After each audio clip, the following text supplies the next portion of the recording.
에듀파인의 시행으로 사립유치원의 회계는 획기적으로 투명해지고 사립유치원에 대한 국민의 신뢰는 회복될 것이라 확신합니다.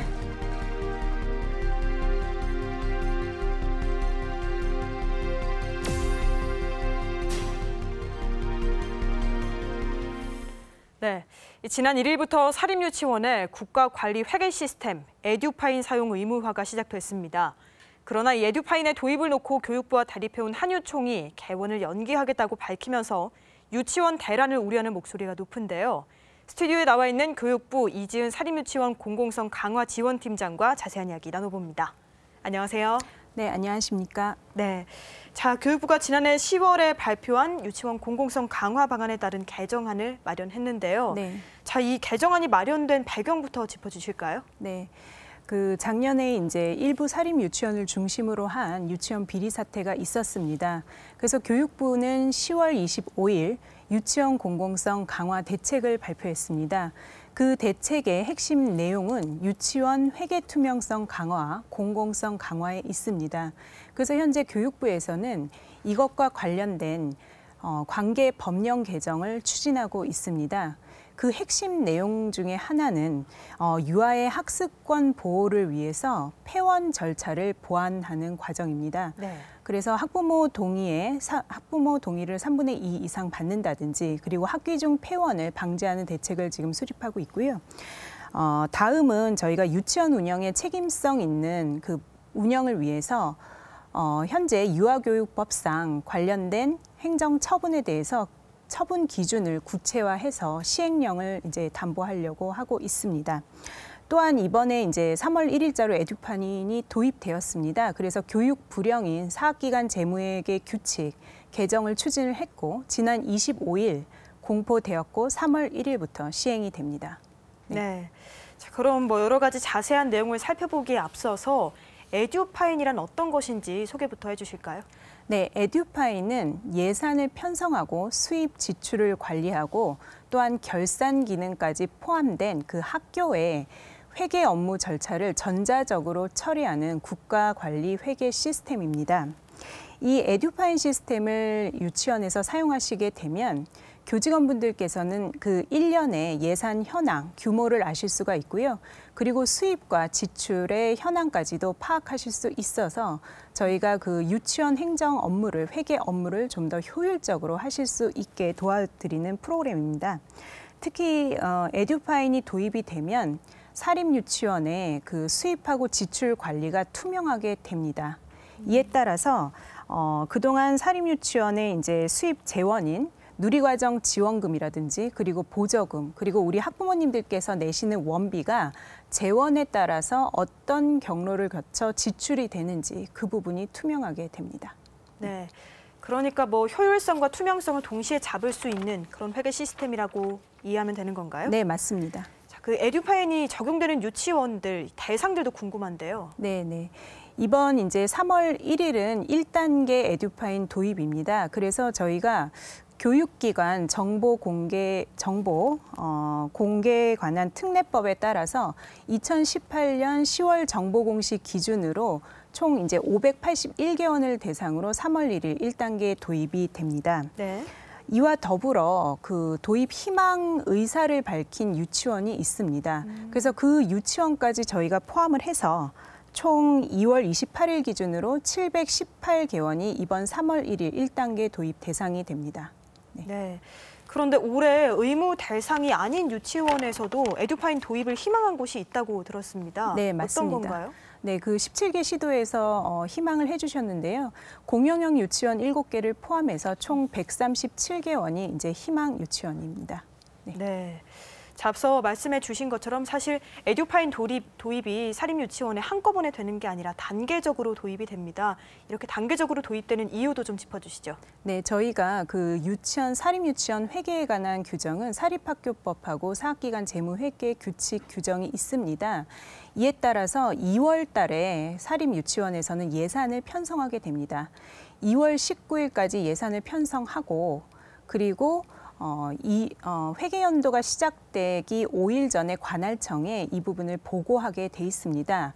이에 따라서 저희가 2월 19일 날 그 편성하신 예산을 에듀파인 시스템에 탑재하실 수 있도록 2월 19일부터 저희가 예산 편성 기능을 개통을 했습니다. 그리고 실제 유아교육법에 따르면 유치원 회계는 매년 3월 1일에 시작되고 다음해 2월 말까지입니다. 그래서 유치원 회계가 시작되는 3월 1일부터 실제 유치원에서는 수입하고 지출 기능을 사용하시게 되기 때문에 저희가 3월 1일을 기준으로 수입하고 지출 기능을 개통을 했습니다. 또한 회계의 가장 중요한 기능 중에 하나가 이제 결산입니다. 그 결산은 올 한 해 그 유치원 회계를 운영하시고 내년에 실제적으로 그 기능을 사용하시게 되기 때문에 결산 기능은 저희가 4월 말에 개통할 예정입니다. 네. 그러니까 3월 1일로 이 도입이 결정된 것도 유치원 시스템의 어떤 그 책에 맞춰서 네, 고려를 해서 도입을 하신 것 같은데요. 네. 자, 그러면 에듀파인 이 단계적인 도입을 어떤 식으로 진행하실 계획인가요? 네, 우선 저희가 3월 1일부터 1단계 도입되는 유치원은 원화 200명 이상의 대형 유치원이 대상입니다. 그리고 이제 아까 말씀드린 것과 같이 희망 유치원까지 포함해서 1단계 도입을 하고요. 20년 3월에는 전체 사립 유치원을 대상으로 전면 도입을 하게 됩니다. 따라서 저희가 2019년 올해 1단계에 도입한 그 에듀파인 시스템을 사용하신 사립유치원 이제 관계자분들을 대상으로 사용자 편의 측면에서 기능 개선이 필요한 부분은 의견을 듣고요. 이 부분은 20년 3월 전체 사립유치원에 전면 도입할 때 반영해 나갈 계획입니다. 네. 에듀파인 의무화가 3월 1일부터 이제 도입이 의무화됐는데요. 사립 유치원들이 잘 시행을 해가지고 지금 신청 현황이 어떤지도 좀 궁금합니다. 네. 사실 지금 사용이 의무화된 것은 3월 1일이고요. 저희 교육부하고 이제 17개 시도교육청 그리고 한국교육학술정보원에서는 지금 비상 대응 체제를 구축하고 있습니다. 네. 첫 시행인 만큼 시스템상 문제라든지 그런 것들이 없게 하기 위해서 지금 비상 대응 체제를 구축하고요. 지금 현재는 이상 징후 없이 잘 활용되고 있습니다. 그런데 최근 유치원 단체를 중심으로 에듀파인 도입에 참여 의사를 밝혀 오셨습니다. 그렇기 때문에 저희가 이제 17개 시도에서 참여를 원하는 유치원들은 그 연수 컨설팅 지원을 통해서 도입 운영하시는데 무리가 없도록 지원해 나갈 계획입니다. 네. 근데 의무화 됐는데도 이게 신청을 해야만이 어떤 커리큘럼이 이루어지는 그런 구조인가 봐요?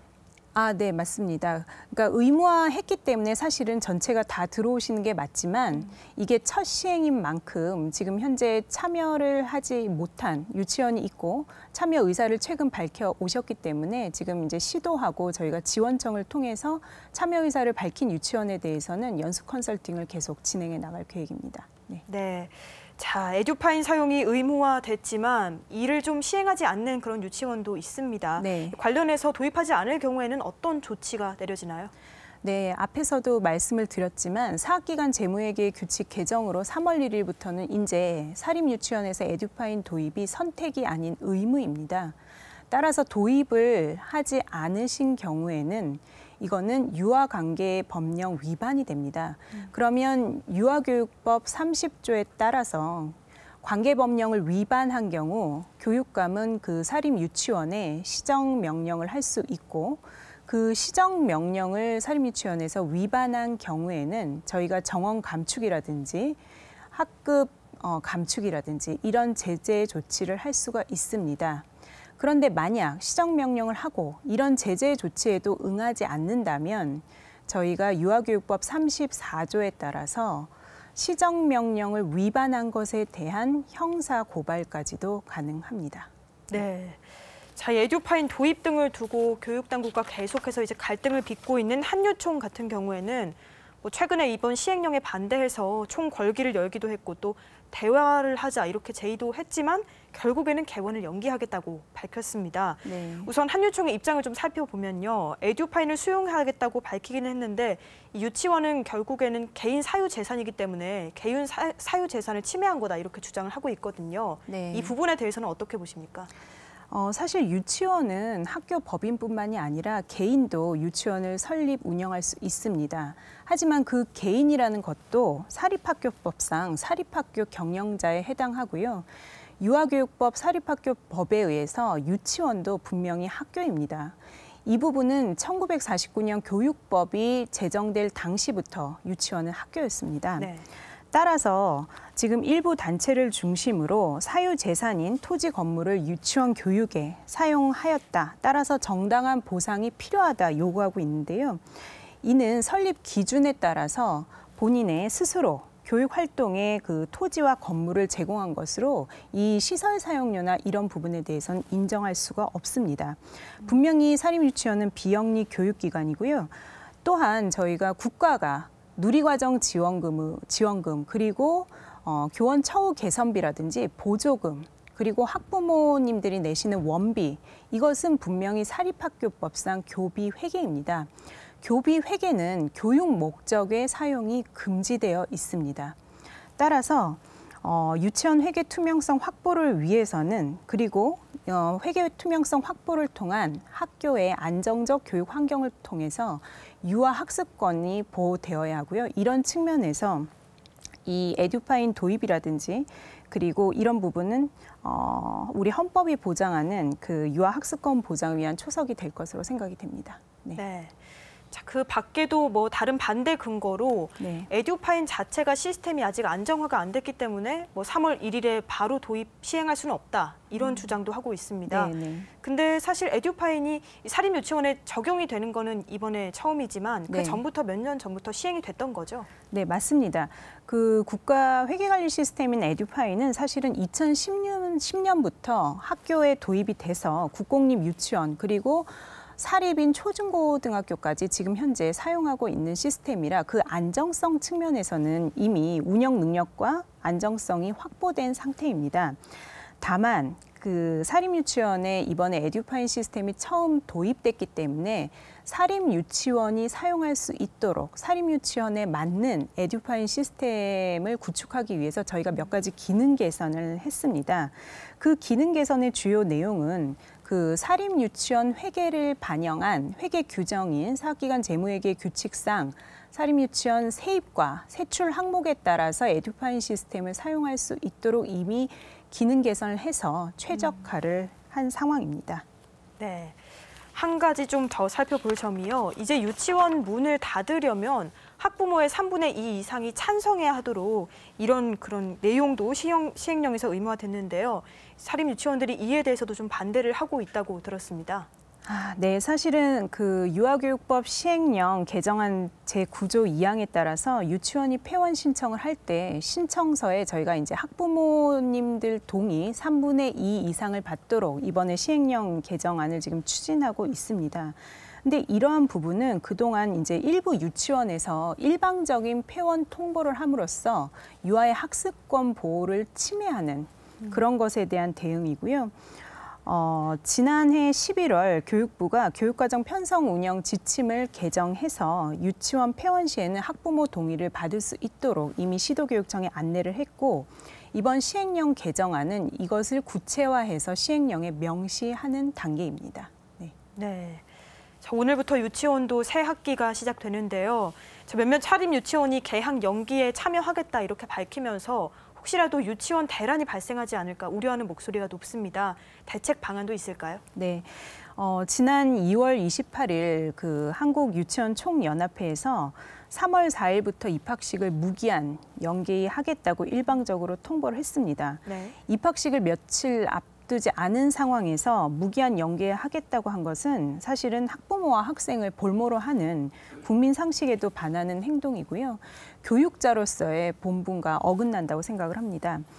무기한 개학 연기는 철회해야 되고 그리고 이에 대해서 교육부는 관계 기관과 함께 엄정하게 대응해 나갈 것이라고 명백히 입장을 밝혔고요. 또한 이제 학부모님들 그리고 우리 유아들의 불편함이 없도록 하기 위해서 관계 부처, 교육청과 협력해서 저희가 자치단체까지 국공립 유치원이라든지 초등 돌봄 교실 그리고 어린이집, 아이돌봄 서비스까지 각종 보유한 시설과 연계해서 지금 긴급 돌봄을 제공하고 있는 상황입니다. 네. 네. 말씀을 듣다 보니까 좀 궁금한 점이요.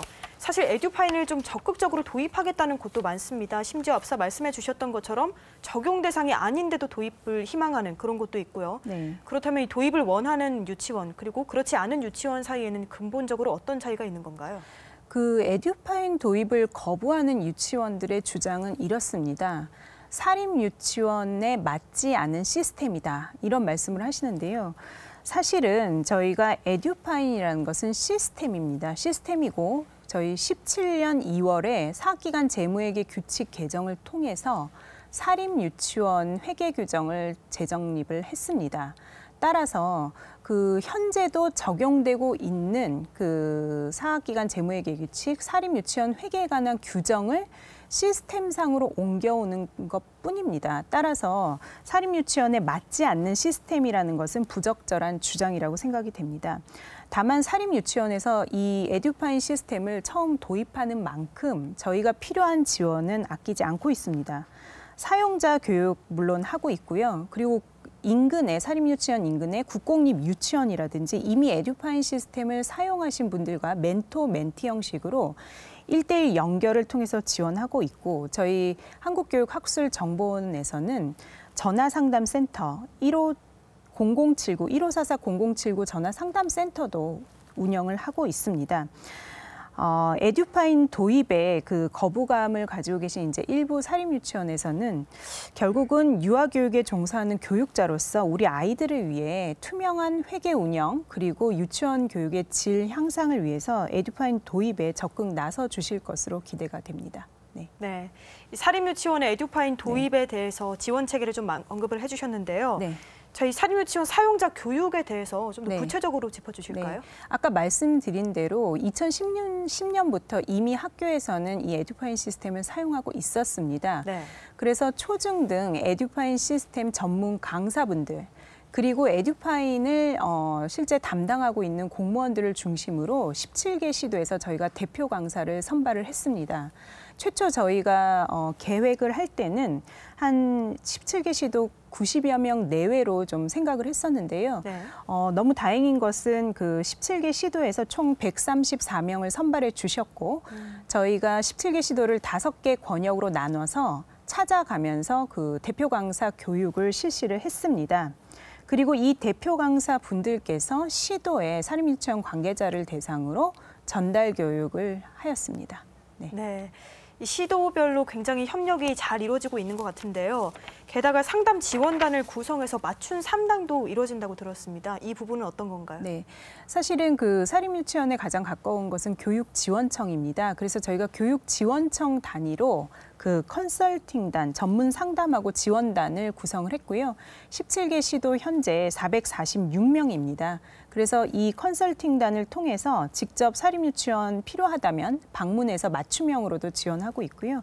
그래서 특히 이제 시스템에 어렵다기보다는 회계 업무 자체가 사실은 좀 어려운 부분이 있습니다. 네. 그래서 이 회계 업무 제도에 관한 부분, 그리고 예산 편성, 그리고 시스템에 업로드하는 부분까지 전부 지원을 하고 있습니다. 네. 네. 최근 몇 달간 유치원에서 불거진 여러 가지 사태로 인해 국민들의 신뢰가 좀 떨어진 상태인데요. 신뢰가 높아지고 또 유아 교육의 질을 높일 수 있도록 여러 가지 네. 노력들이 필요할 것 같습니다. 앞으로의 계획에 대해 마무리 말씀 부탁드립니다. 네. 저희가 지난 27일 여론조사를 했습니다. 그 여론조사 내용은 지난 10월 25일 발표한 유치원 공공성 강화 대책 중에 핵심 정책인 유치원 3법 통과, 그리고 에듀파인 도입, 그리고 국공립 유치원 확대에 대해서 여론조사를 했습니다. 네. 여론조사를 하고 그 결과를 3월 3일 발표를 했는데요.